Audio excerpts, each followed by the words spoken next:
ಮಾನ್ಯ ಅಧ್ಯಕ್ಷರೇ, ಮಾನ್ಯ ವಿರೋಧ ಪಕ್ಷದ ನಾಯಕರು ಮತ್ತು ಸುರೇಶ್ ಕುಮಾರ್ ಅವರು ಮತ್ತು ಅನೇಕ ಸದಸ್ಯರು ಕಳೆದ 4-5 ದಿವಸದಲ್ಲಿ ಸದನದಲ್ಲಿ ಲಿಖಿತ ಮೂಲಕ ಉತ್ತರ ಕೊಡ್ತಕ್ಕಂಥದ್ದನ್ನ ತಿಳಿಸಿದಾಗ ಅವರು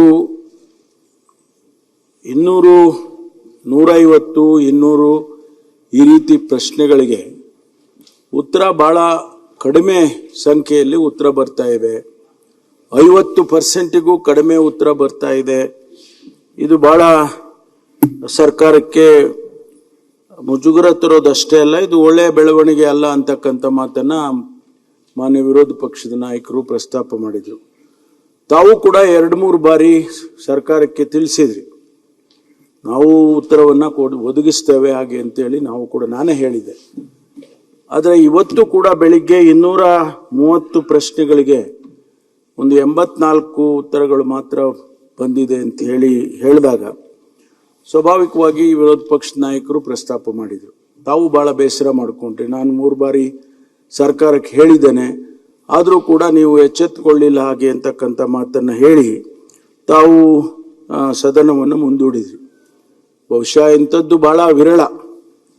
ಇಂತಹ ಸನ್ನಿವೇಶಗಳು ಬಂದಾಗ ಸದನವನ್ನು ಮುಂದೂಡ್ತಕ್ಕಂಥದ್ದು ಬಹಳ ವಿರಳ. I think probably second time R third time in the entire history of the house ಆಗಿರ್ಬೋದು ಅಂತ ಅನ್ಕೊಳ್ತೀನಿ. ಹಾಗಾಗಿ ತಾವು ತಮ್ಮ ಕಚೇರಿಯಲ್ಲಿ ಮುಖ್ಯಮಂತ್ರಿಗಳನ್ನ ಮತ್ತು ಎಲ್ಲರನ್ನೂ ಕೂಡ ವಿರೋಧ ಪಕ್ಷದ ನಾಯಕರನ್ನ ಎಲ್ಲರನ್ನೂ ಕೂಡ ಮಾತಾಡಿ, ಮುಖ್ಯಮಂತ್ರಿಗಳು ನಮ್ಮ ಚೀಫ್ ಸೆಕ್ರೆಟರಿ ಅವ್ರನ್ನು ಕೂಡ ಕರೆಸಿ ಕಾರ್ಯದರ್ಶಿಗಳಿಗೆ ಎಲ್ರಿಗೂ ಕೂಡ ಸೂಚನೆಯನ್ನು ಕೊಡಬೇಕು, ಅವರಿಗೆಲ್ಲ ನೋಟಿಸ್ ಕೊಡಿ. ಆಮೇಲೆ ಅವ್ರು ಯಾರಾದರೂ ಕೂಡ ತುಂಬಾ ಕ್ವಶನ್ಸು ಅವರಲ್ಲಿ ಉಳ್ಕೊಂಡಿದ್ರೆ ಅಂತ ಅವರಿಗೆ ಸಸ್ಪೆಂಡ್ ಕೂಡ ಮಾಡಿ ಹಾಗೆ ಅಂತಕ್ಕಂಥದ್ದನ್ನ ಮಾನ್ಯ ಮುಖ್ಯಮಂತ್ರಿಗಳು ತಿಳಿಸಿದ್ರು ತಮ್ಮ ಮುಂದೆ.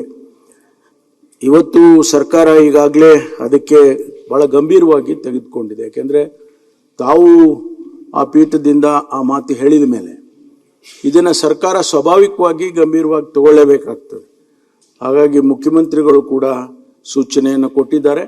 ಒಂದು ವೇಳೆ ಯಾವುದೇ ಇಲಾಖೆಯ ಕಾರ್ಯದರ್ಶಿಗಳು ತಾವು ಅದನ್ನು ರಿವ್ಯೂ ಮಾಡಿದ್ರಿ, ಕಂದಾಯ ಇಲಾಖೆಯಲ್ಲಿ 90 ಪ್ರಶ್ನೆಗಳಿಗೆ ಕೇವಲ 20 ಪ್ರಶ್ನೆಗಳು, 91ಕ್ಕೆ 20 ಪ್ರಶ್ನೆಗಳಿಗೆ ಉತ್ತರ ಮಾತ್ರ ಬಂದಿದೆ ಅನ್ನುವಂಥದ್ದು. ಹಾಗೆ ಬೇರೆ ಬೇರೆ ಇಲಾಖೆಯಲ್ಲೂ ಅದೇ ರೀತಿ ಆಗಿದೆ ಅಂತ. ಹಾಗಾಗಿ ಸರ್ಕಾರದ ಪರವಾಗಿ ನಾನು ಮುಖ್ಯಮಂತ್ರಿಗಳ ಪರವಾಗಿ ಮತ್ತು ಸರ್ಕಾರದ ಪರವಾಗಿ ಭರವಸೆಯನ್ನು ಕೊಡ್ತಕ್ಕಂಥದ್ದು, ಮುಂದೆ ಇಂಥ ಬೆಳವಣಿಗೆ ಆಗದಾಗೆ ಸರ್ಕಾರ ಗಂಭೀರವಾಗಿ ಇದನ್ನು ತೆಗೆದುಕೊಂಡು ಉತ್ತರಗಳನ್ನು ಕೊಡುತ್ತೆ ಅಂತ ಹೇಳಿ ಈ ಸಂದರ್ಭದಲ್ಲಿ ಹೇಳೋದಕ್ಕೆ ಬಯಸ್ತೇನೆ.